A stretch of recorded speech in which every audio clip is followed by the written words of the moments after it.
वही federation of private school Haryana के अध्यक्ष कुलभूषण शर्मा ने हमारे सहयोगी अमित कुमार से बात करते हुए कहा कि सरकार को शिक्षा के क्षेत्र में काफी ध्यान देने की और सुधार करने की जरूरत है। हरियाणा के करीब 5000 स्कूलों पर बंद होने की तलवार जो है वो फिलहाल लटक रही है। 5000 इन स्कूलों में करीब 10 लाख बच्चों का भविष्य भी इस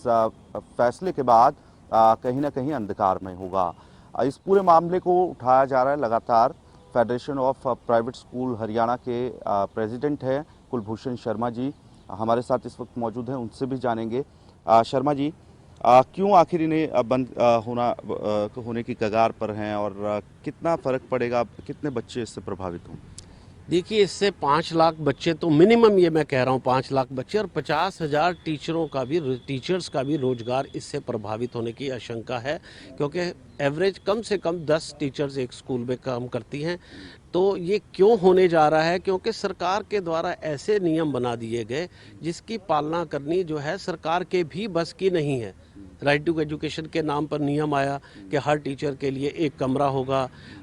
8वीं तक जो है आपको 14 कमरे बनाने पड़ेंगे, 8 क्लासरूम और 6 एक्स्ट्रा रूम, जबकि 200 स्कूलों का आंकड़ा मेरे पास सरकारी स्कूलों का है जो खुद राइट टू एजुकेशन के जो नियम हैं उनकी पालना पर खरे नहीं उतर रहे हैं। ये तो एक आरटीआई में जो है मुझे इन्फॉर्मेशन मिली और अभी मैं उसको और सॉर्ट आउट कर रहा हूँ और ये हो सकता है हजारों की संख्या में भी हो। तो इस प्रकार के नियम अगर बना दिए जाते हैं तो माननीय मुख्यमंत्री जी को समझना होगा और शिक्षा मंत्री जी को समझना होगा कि कहीं ना कहीं तो कोताही हुई है कि जो सरकार 620 करोड़ जैसा एक स्टेप पूरी दुनिया में सबसे बड़ा एक स्टेप टैबलेट देने का उठा सकती है और उसी के स्कूलों में कमरों की कमी है, उसी के स्कूल आरटीई के जो है नियमों पे खरा नहीं उतरती, तो ये गरीब स्कूल संचालक,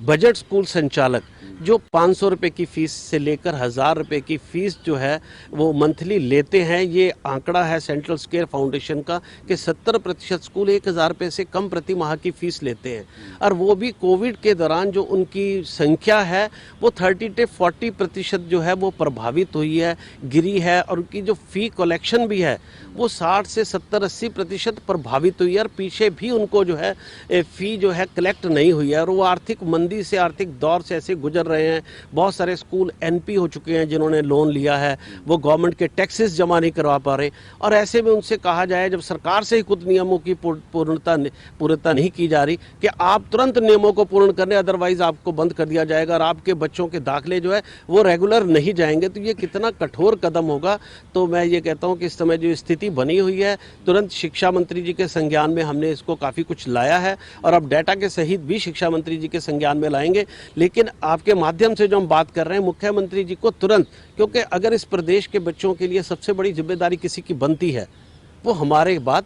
मुख्यमंत्री जी की बनती है, क्योंकि उनके वो ही सभी के जो है जिम्मेदार हैं, सभी के भविष्य को सुधारने की जिम्मेदारी उन्हीं की है, सबसे बड़े संवैधानिक पद पे हैं, उन्हीं के पास संवैधानिक ताकतें हैं। तो मैं कहता हूँ वो इस मामले का संज्ञान ले। तो ये थे हमारे साथ कुलभूषण शर्मा और आरटीई के तहत नियम पूरे न करने के चलते करीब 5000 के करीब ऐसे स्कूल हैं जिन पर ये तलवार लटक रही है। 2000 के करीब ऐसे स्कूल हैं जिनके जो स्टूडेंट हैं उन्हें बोर्ड की परीक्षाएं देनी है, लेकिन वो बोर्ड की परीक्षाएं नहीं दे पाएंगे। इस पूरे मामले को लेकर हालांकि हाईकोर्ट में भी ये मामला विचाराधीन है, लेकिन साथ ही हरियाणा के मुख्यमंत्री और शिक्षा मंत्री से भी अपील की जा रही है कि तुरंत इस पर फैसला लिया जाए।